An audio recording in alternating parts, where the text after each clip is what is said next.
سجدے کروں میں، سجدے کروں، سجدے کروں میں، سجدے. کو یہاں دیکھ کر بہت خوش ہوں، یقیناً آپ بھی ہوں گے. خوش ہیں؟ خوشی کا اظہار. Hallelujah, hallelujah, hallelujah. خدا کا شکر، اس کی تعریف، اس کی تعظیم کرتے ہیں کہ خداوند کے ٹھہرائے ہوئے وقت کے مطابق آج پھر ہم یہاں موجود ہیں. خداوند اپنے لوگوں سے طرح بطرح کلام کرتا ہے، اور اسپیشلی میں کلام شروع کرنے سے پہلے میں شکریہ ادا کرتا ہوں خدا کے بندہ چیف سیکیورٹی سر رفیق صاحب کے لیے کہ وہ تشریف لائے اور ہمارے آج کی میٹنگ کو چار چاند لگائے. بھائی بابر صاحب کے لیے، میرے بھائی کے لیے بھی، ان کا میں نام نہیں جانتا، خدا انہیں خوش رکھے. اور ہماری بہت پیاری لائن سیکیورٹی کے لیے بھی جو باہر تشریف فرما ہے اور اپنی ڈیوٹی کو بخوبی سر انجام دے رہے ہیں. Very thanks, God bless you sir. آئیے ہم کلام مقدس کی طرف چلتے ہیں. خدا اپنے لوگوں سے طرح بطرح کلام کرتا ہے اور اپنی باتیں اپنے لوگوں تک پہنچاتا ہے. بے شک کلام مقدس تو وہی ہے، لیکن جب ہم اس کلام مقدس کو کھولتے ہیں، پڑھتے ہیں، تو اس میں سے بہت ساری نئی باتیں سیکھنے کو ملتی ہیں. جیسے کہ پچھلے دنوں میں ہم نے عید منائی، عید قیامت المسیح منائی. اس کی وساطت سے ایک بہت پیاری بات ہمیں سیکھنے کو ملی کہ یسوع جب صلیب پہ تھے انہوں نے دکھ اٹھایا، تکلیف سہی، تو انہوں نے کسی کو نقصان نہیں پہنچایا، اپنا بدلہ نہیں لیا، بلکہ بہت پیاری آیت لکھی ہوئی ہے کہ یسوع مسیح دکھ اٹھا کے ہمیں ایک نمونہ دے، دکھ اٹھا کے ہمیں ایک نمونہ دے. اور نمونہ کس کے لیے ہوتا ہے؟ تاکہ اس کے لوگوں کے لیے ہوتا ہے. اور نمونے میں کیا ہوتا ہے؟ پیروی ہوتی ہے. میں چاہتا ہوں اس پیاری آیت کو اگر کلام مقدس میں سے پڑھیں گے تو زیادہ برکت پائیں گے. اور میرے ساتھ نکالیے پطرس کا پہلا خط، دوسرا باب، 21ویں آیت.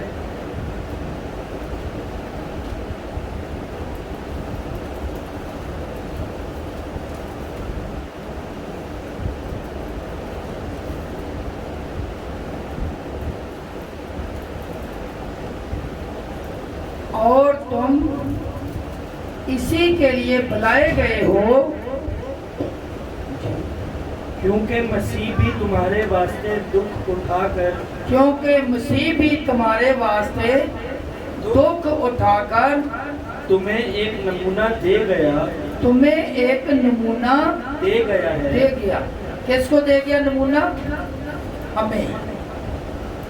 مسیح بھی دکھ اٹھا کر تمہیں ایک نمونہ دے گیا ہے تاکہ اس کے نقشے قدم پر چلو، تاکہ اس کے نقشے قدم پر چلو. چلو. یہاں یہ تو نہیں لکھا کہ اس کے نقشے قدم پر چلنا چاہیے، یہ کوئی مشورہ نہیں ہے، بلکہ یہ حکم ہے. اور حکم میں کیا ہے کہ یہ کام کرنا ہے، اس کے نقشے قدم پر چلنا ہے. اگر تیتس کا خط اس کا دوسرا باب اس کی 7ویں آیت پڑھیں تو اس میں لکھا ہے کہ کتنی باتوں میں اس کے نقشے قدم پر چلنا ہے. نمونہ جو دے کر گیا ہے، ہم نے بھی نمونہ بننا ہے. اور کتنی باتوں میں بننا ہے؟ 1، 2 یا سب باتوں میں. میں چاہتا ہوں جس کو مل جائے پڑھنے میں رہنمائی کریں. تیتس دوسرا باب اور اس کی 7ویں آیت. سب باتوں میں اپنے آپ کو نیک کاموں کا نمونہ بنا. کتنی باتوں میں نمونہ بننا ہے؟ سب باتوں میں. 1، 2، 3 نہیں بلکہ سب باتوں میں نمونہ بننا ہے. تیری تعلیم میں صفائی اور سنجیدگی، تیری تعلیم میں دو باتیں خاص طور پہ، پہلی بات صفائی اور دوسری بات سنجیدگی. ہر بات میں نمونہ بننا ہے، سب باتوں میں نمونہ بننا ہے، اور تعلیم دینے میں بھی نمونہ بننا ہے. لیکن مسئلہ یہ ہے کہ بہت سارے لوگ نمونہ بننے کی کوشش کرتے ہیں لیکن پورے طور پر نہیں. تو کتنی باتوں میں ہم نے سیکھا ہے؟ سب باتوں میں. لکھا ہے کہ ہم جو بہت مقدسین بننے کی کوشش کرتے ہیں یا ہم دکھاتے ہیں praise the lord I am a believer, میں بھی مقدسین میں سے ہوں، لیکن لکھا ہے وہ دینداری کی وجہ تو رکھیں گے لیکن اس کے اثر کو قبول نہ کریں گے. اگر کلام مقدس میں سے پڑھیں تو تیموتھیوس کا دوسرا خط اس کا 3 باب 5 ہے.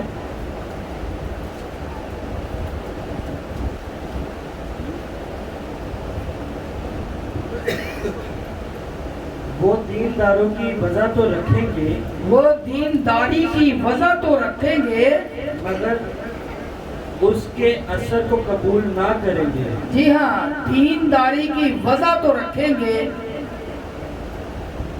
ہر کسی کو سلام کرنا اچھی بات، ہیلیلویا پریز دی لارڈ کہنا اچھی بات، لیکن وہ دینداری کی وجہ تو رکھیں گے. ایسا تو لگے گا کہ یہ بڑا ہی بندہ دیندار ہے لیکن اس کے اثر کو قبول نہ کریں گے، اپنے اندر نہیں اس کو اترنے دیں گے. وہ دینداری کی وجہ تو رکھیں گے، مطلب نمونہ اوپر سے، نمونہ تو ہے لیکن اوپر سے. وہ دینداری کی وجہ تو رکھیں گے مگر اس کے اثر کو قبول نہ کریں گے. اثر کو قبول نہ کریں. تو یہ تو پھر مس میچ ہو گیا نا کہ اوپر سے کچھ اور اندر سے کچھ اور. تو میرا خیال ہے کہ پھر ایسے لوگوں کا ایمان جو ہے وہ بھی ڈاواں ڈول، اوپر سے کچھ اور اندر سے کچھ اور، تو پھر ان کا ایمان بھی ڈاواں ڈول.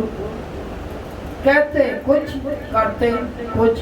یسوع نے ایک اور بات بڑی پیاری کلام مقدس میں لکھوائی. یعقوب کا خط اس کا 5واں باب 13ویں آیت میں پڑھیں تو لکھا ہے ہماری 2 ہی اسٹیٹ ہیں، یا ہم خوش ہوتے ہیں یا ہم پریشان ہوتے ہیں. تو جب ہم خوش ہوں، جب ہم مصیبت زدہ ہوں تو پھر دعا کریں، اور جب ہم خوش ہوں تو پھر حمد کے گیت گائیں. جی پڑھ سکتے ہیں.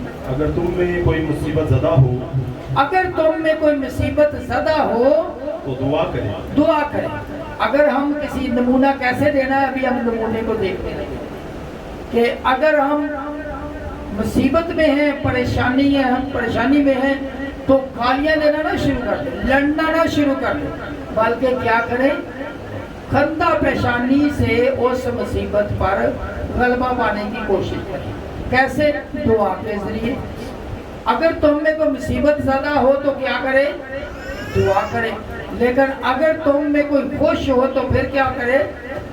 اگر خوش ہو تو حمد کے گیت گائے. اگر خوش ہو تو کیا کرے؟ حمد کے گیت گائے. گیت گائے لیکن کس کے جی؟ اونچی آواز سے. ہم گیت تو گائے لیکن کس کے؟ حمد کے. حمد کیا ہوتی ہے؟ خدا کی تعریف، میرے یسوع کی تعریف حمد کہلاتی ہے. کسی انسان کی تعریف تو شاید خوشامد کہلاتی ہے لیکن میرے یسوع کی تعریف حمد کہلاتی ہے. اور جو خوش ہو وہ حمد کے گیت گائے. تو کبھی کبھی تو ایسا ہوتا ہے کہ جب ہم تکلیف میں ہوتے ہیں، مصیبت میں ہوتے ہیں تو سیانوں کو بلا لیتے ہیں، سیانوں کی طرف چلے جاتے ہیں، تو پھر ہماری ایمانداری دینداری کہاں چلی گئی. اور جب ہم خوش ہوتے ہیں تو پھر حمد کے گیت تو شاید نہیں گاتے، ہم کوئی اور ہی گیت گانا شروع کر دیتے ہیں. ہم دنیاوی گیت گانا شروع کر دیتے ہیں اور شاید اس کے ساتھ ناچ رنگ بھی شروع ہو جاتا ہے. کیا ہو جاتا ہے اس کے ساتھ؟ ناچ رنگ یا ناچ گانا. अगर हम खुश हों तो फिर तो खुदा का शुक्र अदा करना चाहिए, उसने हमें खुशी बख्शी। लेकिन अगर जवान बेटियां जिनको हम घर में भी बोलते हैं कि दुपट्टा क्यों सर से उतारा, वो बड़े मजमू के अंदर अपने दुपट्टे उतार के कमर पे बांध के डांस करना शुरू कर दे, तो क्या ये मिसमैच नहीं है? ये कहाँ की दीनदारी है? ये कहाँ का नमूना है? फिर भी हम कहें praise the lord, I am a Christian.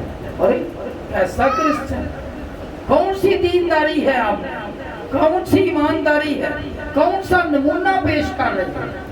अगर कोई गैर कौम वाला देखे तो वो क्या समझेगा, हो ये तो ये भी करते हैं। तो क्या ये मिसमैच नहीं? क्या ये अच्छा नमूना है जो हम दे रहे हैं? जो हमारी छोटी नस्ल है, जो बच्चे हैं, उनको हम कैसा नमूना दे रहे हैं? वो तो वही करेंगे जो बड़े करेंगे, तो जो बड़े करेंगे वो तो फिर सबके सामने, तो कैसा लगेगा? कैसा लगेगा? अच्छा लगेगा? बताए ना, कैसा लगेगा? अच्छा लगेगा। एक और नमूना है, जब यीशु के मुंह पे थूका जा रहा था, तमाचे मारे जा रहे थे, तो यीशु ने क्या किया? यीशु ने क्या, यीशु के पास कुछ भी नहीं था, हाथ खाली थे। वो थूक रहे थे तो यीशु तो थूक तो सकता था, लेकिन यीशु ने नहीं थूका। जब वो बुरा भला कह रहे थे तो यीशु भी कुछ कह सकता था। हाँ, यीशु कह सकता था। यीशु ने कहा, यीशु ने क्या कहा? यीशु ने कहा, ऐ बाप इनको माफ कर, क्योंकि ये जानते नहीं कि क्या करना। यीशु ने उनको माफ किया। ये है नमूना।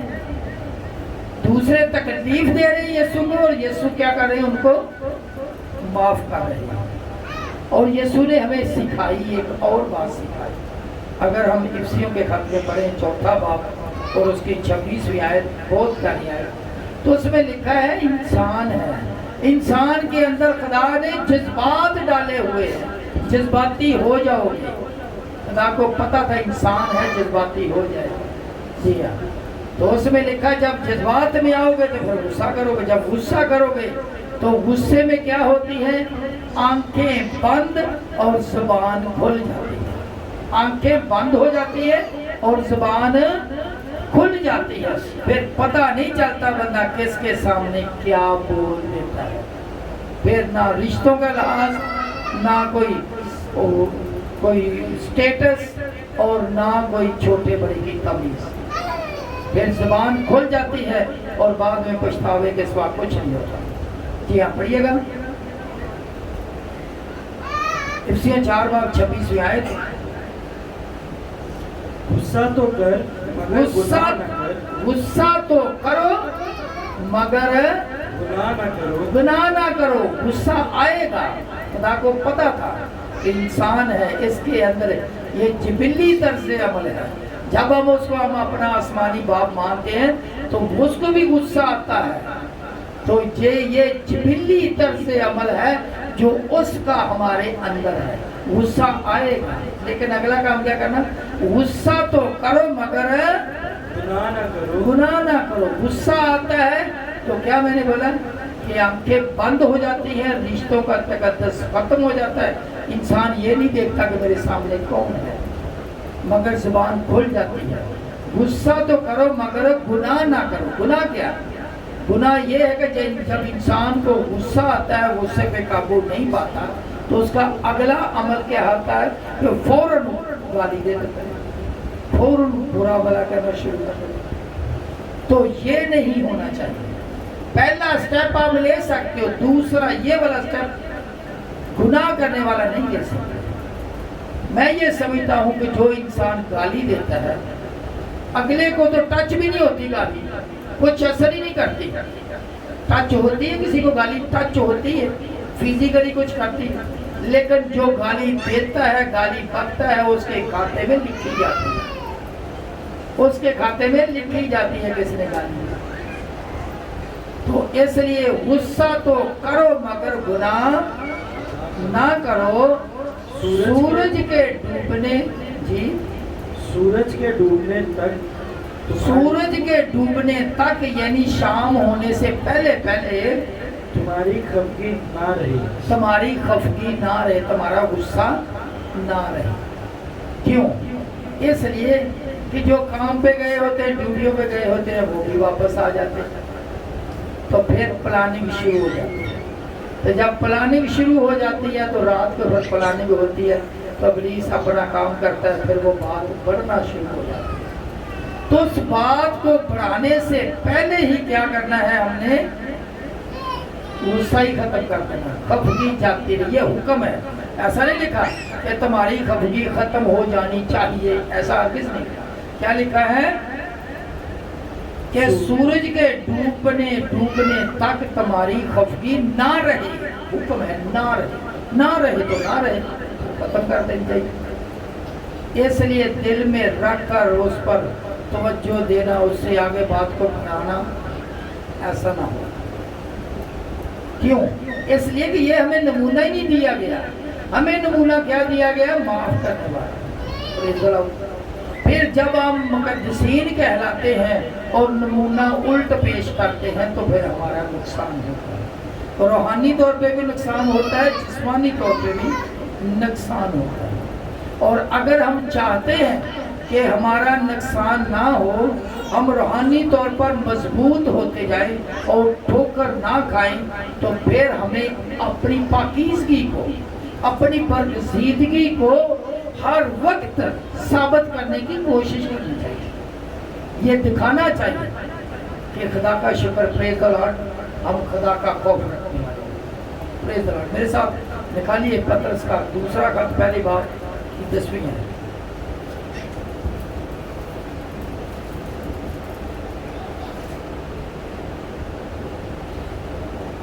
बस ऐ भाइयों, अपने बुलावे और बरगुज़ीदगी को साबित करने की ज़्यादा और कोशिश करो।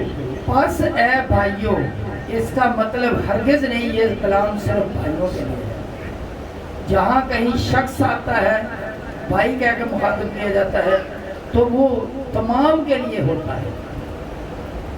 तो क्या लिखा है? बस ऐ भाइयों, अपने बुलावे और अपनी बरगज़ीदगी को हर वक्त साबित करने की पड़ी गई। अपने बुलावे और बरगुज़ीदगी को साबित करने की ज़्यादा कोशिश करो। कितनी कोशिश करो? ज़्यादा कोशिश, थोड़ी नहीं, ज़्यादा कोशिश करो। मैं समझता हूँ अगर सिर्फ इतना ही लिखा जाता ना, बरगज़ीदगी को साबित करने की कोशिश करो, तो बहुत था। लेकिन यहाँ पे क्या लिखा? बरगज़ीदगी को साबित करने की, बुलावे और बरगज़ीदगी को साबित करने की ज़्यादा कोशिश करो। कितनी कोशिश करो? ज़्यादा कोशिश करो जी, क्योंकि ऐसा करोगे, ऐसा करोगे तो कभी ठोकर ना खाओगे। तो कभी ठोकर ना खाओ। अगर ऐसा करोगे तो कभी ठोकर ना खाओ। और अगर हम इसका लिहाज नहीं करेंगे, अपने बुलावे, अपनी बरगज़ीदगी को साबित नहीं करेंगे, तो फिर याद रखना, मेरे साथ निकालिए अबरानियों 10वां बाब, उसकी 31वीं आयत। ये बड़ी खतरनाक आयत है। लिखा है कि जो ऐसा नहीं करता वो जिंदा खुदा के हाथों में पड़ जाता है। और ये बड़ी खतरनाक बात है कि कोई इंसान खुदा के हाथों में पड़े। जी हाँ, जिंदा खुदा के हाथों में पड़ना, जिंदा खुदा के हाथों में पड़ना हौलनाक बात, हौलनाक बात है। जिंदा खुदा के हाथों में पड़ना हौलनाक बात है। जब हम अपनी बरगज़ीदगी को साबित नहीं करते तो फिर हम खुदा के हाथों में चले जाते हैं। और खुदा भी ऐसा जिंदा खुदा, और जो जिंदा खुदा के हाथों में पड़ना क्या कैसी बात है? हौलनाक बात है, खतरनाक बात है। आइए हम सोचिए, हम देखिए, सुने हुए कलाम पर गौर करें। मैं किस जगह पे, क्या मैं अपनी बरगज़ीदगी को साबित करता हूँ? क्या मैं यीशु के नमूने पे चलता हूँ? आइए हम सब अपनी आंखों को बंद करते हैं। नासरी ते गल नाल ला नासरी, सुन ले दुआ नासरी।